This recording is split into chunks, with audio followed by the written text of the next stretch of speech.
Suivez tous les marchés financiers avec CMC Markets France.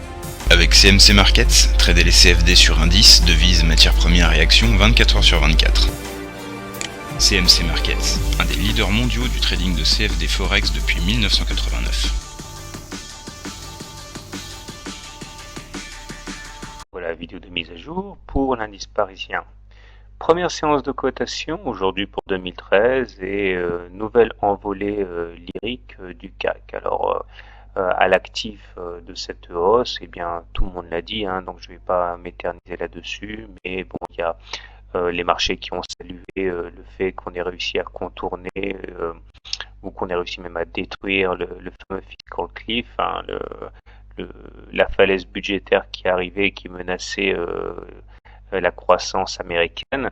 Donc les cours en ont profité pour allier le grand objectif assigné depuis maintenant près d'un mois. Souvenez-vous, ce fameux W ici, ou double bottom que vous voulez, qui a assigné un objectif des 3731 qui ont donc été ralliés aujourd'hui. Donc on va pouvoir nettoyer un petit peu le gras, ça lui fera pas de mal. Donc l'idée, c'est qu'effectivement on a parcouru au-dessus de la ligne de coup, l'amplitude du W. Donc je l'enlève, ça ne sert plus à rien. Mais maintenant en creux, il y a bien sûr le danger que les traders haussiers désertent le terrain du fait que l'objectif principal ait été rallié. Bon, c'est toujours une possibilité, d'autant qu'il y a ici un énorme gap, regardez, entre les plus hauts du 31 décembre et les bas du 2 janvier, il y a eu un gap très important qui a été réalisé.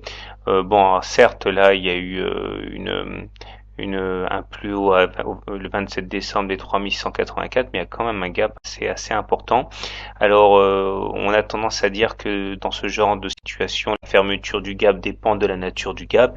Ici, il s'agit sûrement pas d'un gap de rupture, parce que le gap, il était là. Alors ça, c'était un gap de rupture ou de continuation. Ça, ce qui est sûr, c'est que c'est soit un gap d'essoufflement, soit un gap de continuation, mais sûrement pas un gap de rupture. Alors que là, le doute persistait un petit peu. Donc ça veut dire que les probabilités pour qu'on le referme, ce gap, sont très importantes. Alors ce qui est inquiétant, c'est la présence également d'une clôture au-dessus de la Bollinger supérieure, qui a priori est très bonne puisque c'est un T1. Regardez, une clôture au-dessus de la Bollinger supérieure, mais par contre, les conditions de ce T1 ne sont pas très bonnes puisque la Bollinger supérieure et la Bollinger inférieure ne divergent pas. Celle-ci monte, mais celle-ci augmente aussi. Ce qui veut dire que les probabilités pour qu'on ait une réintégration des Bollinger est forte. Et si on a une réintégration des Bollinger, généralement derrière, il y a un retour sur un moyenne mobile à cette séance. Surtout que les triples divergences baissières n'ont pas disparu. Le stock, le MACD et le momentum ont tous les deux une situation où ils n'ont pas fait de plus haut pendant que les cours en faisaient des plus hauts. Vous voyez, ça fait quand même pas mal de signaux d'alarme. Je suis pas en train de vous dire, et je le dis jamais, qu'il faille shorter à cause de cette présence de divergence baissière. On peut même dire que ça serait du suicide. Mais par contre, acheter dans ce genre de situation vous confronte à vos propres responsabilités parce qu'il y a quand même des alertes baissières. Donc pour faire simple, la tendance est haussière car on est au-dessus d'une M20, d'une M7 haussière. La puissance de la dynamique haussière est évidente, mais on est en train de cumuler les épées de Damoclès qui rendent certes le short dangereux, mais l'achat un petit peu téméraire aussi sur les niveaux actuels, surtout qu'on a atteint l'objectif de référence à 3731.